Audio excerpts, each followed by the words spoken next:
Souhaitant devenir député en 2017, Aurélien Pradier s'engageait à ne pas cumuler avec conseiller régional. En 2021, réélu conseiller régional, après en avoir laissé le siège en 2017 à Brigitte-Rivière, il cumule. La raison me semble évidente. Il s'agit, selon moi, bien plus que d'amasser encore un peu de fric, ce qui n'est sûrement pas à négliger chez ce genre de monsieur prétendu dans l'héritage du général de Gaulle, déjà désillusionné sur ses proches. Je n'aime pas les biens parce qu'ils aiment trop l'argent. Et oui, je fais parfois le général de Gaulle, mais c'est pas évident. Monsieur Pradier, malgré son triomphalisme affiché, doit être conscient qu'en 2022, il perdra probablement son siège de député. Le maire de Cahors, M. Jean-Marc Vessousfort, autoproclamé JMVF, traduit par l'observateur le plus attentif et indépendant du département en « Je me vois formidable », s'apprête à profiter de ces années d'attente et montrer que dans le département, le prétendu socialisme n'agit pas encore comme un épouvantail. Vous l'avez compris, Pradier et Vessousfort, c'est bonnet blanc, blanc bonnet. Bref, revenons à la vie carcinoise, qui a questionné le député sur le sujet, tandis que le chien aboie. Mais on a l'impression qu'il s'agit de faire passer une version Pradier, la réécriture. Ainsi, par Marc Loison, publié le 7 juillet 2021 à 16h02. Je n'ai pas la voix Loison. Aurélien Pradier va donc mener de front deux mandats importants, celui de député et celui de conseiller régional. On se souvient que le député du Lot, fraîchement élu, avait passé le relais à Brigitte Rivière, à la région passée et non ER, je vous dis, monsieur Loison, ne pouvant pas assumer les deux. Aurélien Pradier assure qu'aujourd'hui tout a changé. Je connais le fonctionnement de l'Assemblée nationale. C'est une chance de pouvoir associer la compétence locale et nationale.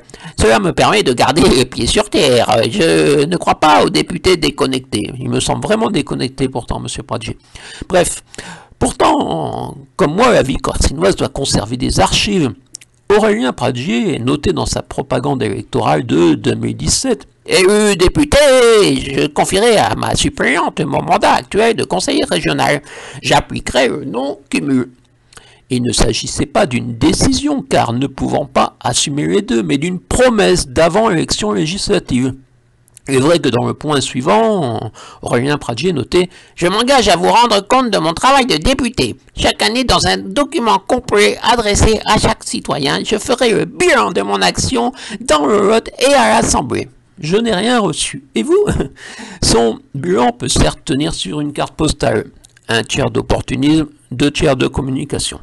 Monsieur Pradier a simplement cherché des dossiers sur lesquels obtenir une certaine unanimité de ses collègues et ainsi essayer de se faire connaître. Après Charles Pasqua reprenant Henri Queuille, Aurélien Pradier pense peut-être « Les promesses n'engagent que ceux qui les écoutent. » Aurélien Pradier n'hésitait certes pas à mentir dans sa propagande de 2017. Si, je sais, j'ai bien utilisé le terme mentir. Notant, à 21 ans, je devenais le plus jeune conseiller général de France. Eh ben c'est pas vrai. Oh le menteur.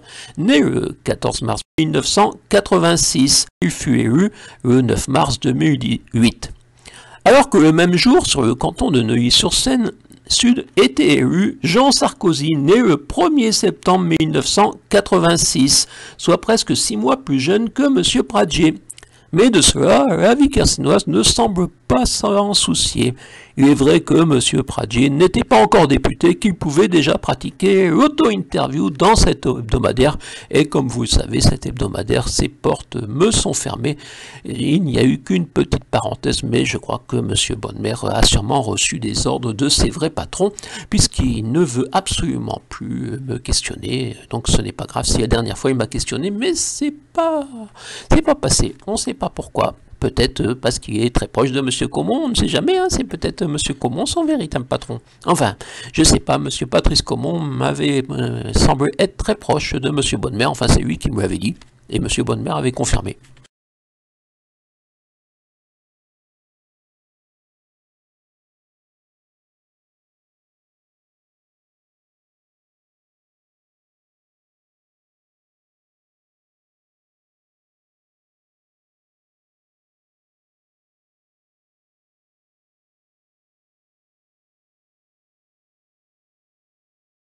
Les cornichons, on en côtoie tous les jours, pas qu'à mon cul, hein.